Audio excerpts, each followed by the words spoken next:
পবিত্র লাইলাতুল কদরে অথবা শবে কদরের রাত্রে মা বোনেরা কীভাবে নামাজ আদায় করবেন, অর্থাৎ আমাদের যে মা বোনেরা রয়েছেন তারা কিভাবে বাসায় বসে লাইলাতুল কদরের নামাজ আদায় করবেন, এ বিষয়ে অতি সংক্ষেপ আলোচনা করার চেষ্টা করব। ওমা তৌফিক ইল্লা বিল্লাহ।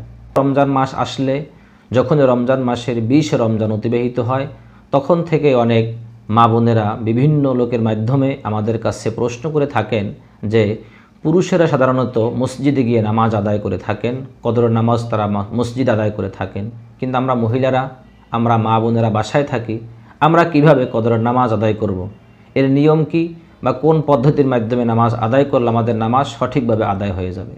মূলত মা বোনদের জন্য নামাজের পূর্বে যে বিষয়টি লক্ষ্য রাখতে হবে, অবশ্যই পবিত্রতা অর্জন করতে হবে এবং সর্বপ্রথম বিশেষ করে কদরের নামাজের পূর্বে আপনাকে অবশ্যই এশার নামাজ আদায় করতে হবে। যেহেতু কদরের নামাজ নফল নামাজ, যদি আপনি এশার নামাজ আদায় না করে, যদি কদরের নামাজের নিয়তে, নফল নামাজের নিয়তে 1000 রাকাত নামাজ আদায় করেন, তা অতটা গ্রহণযোগ্য নয় যতটা ফরজ নামাজ আল্লাহর কাছে গ্রহণযোগ্য।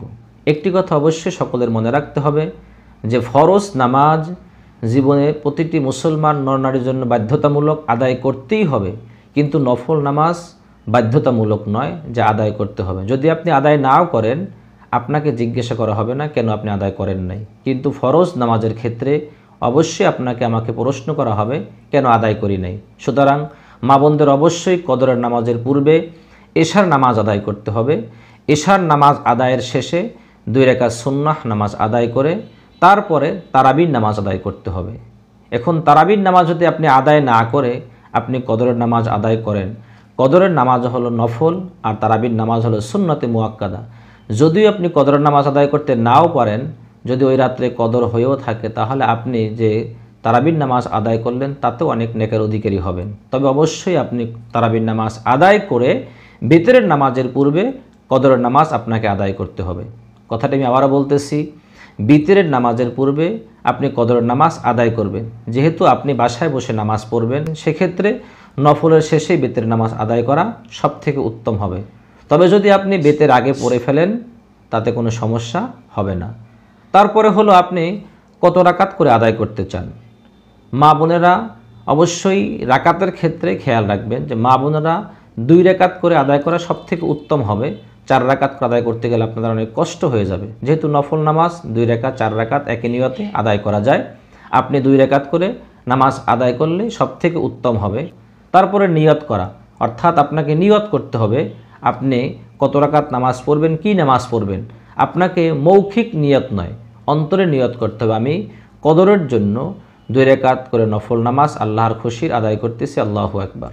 এতটুকু নিয়ত করলেই হবে। আমি আবার বলতেছি, পবিত্র লাইলাতুল কদরে আল্লাহ তাআলার খুশির জন্য 2 রাকাত করে নফল নামাজ আদায় করতেছি, আল্লাহু আকবার। এতটুকু নিয়ত করলেই আপনার নিয়ত পরিপূর্ণ হয়ে যাবে। তারপরে বিষয় হলো কোন সূরা দিয়ে আপনারা নামাজ আদায় করবেন। বিশেষ করে মা বোনদের মধ্যে একটি সন্দেহ রয়ে গেছে। অনেক মা বোন বলে থাকেন যে লাইলাতুল কদরের রাত্রে সূরা কদর দিয়ে নামাজ পড়তে হবে, তা না হলে নামাজ হবে না। এজন্য অনেক মা বোনেরা সূরা কদর মুখস্থ করার জন্য আপ্রাণ চেষ্টা করে, অনেক পরিশ্রম করে থাকেন। মূলত এই কথাটি একটি মিথ্যে কথা, ভ্রান্ত কথা। নামাজের ক্ষেত্রে কোনো সূরা নির্দিষ্ট নেই এবং কদরের রাত্রে কদরের নামাজ সূরা কদর দিয়ে পড়তে হবে এমনটা নয়। আপনি যে কোনো সূরা দিয়েই নামাজ পড়লে আপনার নামাজ আদায় হয়ে যাবে, তাতে কোনো আপনার নামাজের সমস্যা হবে না। যে সূরাগুলি আপনি সুন্দর করে তেলাওয়াত করতে পারেন, শুদ্ধ করে তেলাওয়াত করতে পারেন, সেই সূরাগুলি দিয়ে নামাজ পড়লে আপনার নামাজ সঠিকভাবে আদায় হয়ে যাবে। সর্বশেষ বিষয় হলো কি পদ্ধতি অবলম্বন করলে অথবা কিভাবে নামাজ আদায় করলে আপনার নামাজ সঠিকভাবে আদায় হয়ে যাবে। প্রথমত আপনাকে পবিত্রতা অর্জন করতে হবে। ওযু ইস্তেঞ্জা সেরে আপনাকে পবিত্র পোশাক পরিধান করে নামাজের জন্য একটি নির্দিষ্ট জায়গা নির্ধারণ করতে হবে। এশার নামাজ আদায় করতে হবে, এশার পরে 2 রাকাত সুন্নাত পড়তে হবে, তারাবি নামাজ পড়তে হবে। এরপরে আপনি ইচ্ছা করলে বেতরের নামাজ আদায় করতে পারেন অথবা বেতরের পূর্বেও নফল নামাজ আদায় করতে পারেন। আপনাকে নিয়ত করতে হবে। নিয়ত করার পরে আপনাকে তাকবীর অর্থাৎ আল্লাহু আকবার বলে হাত বাঁধতে হবে। এরপরে সানা পড়তে হবে, আউযু বিল্লাহ বিসমিল্লাহ পাঠ করতে হবে।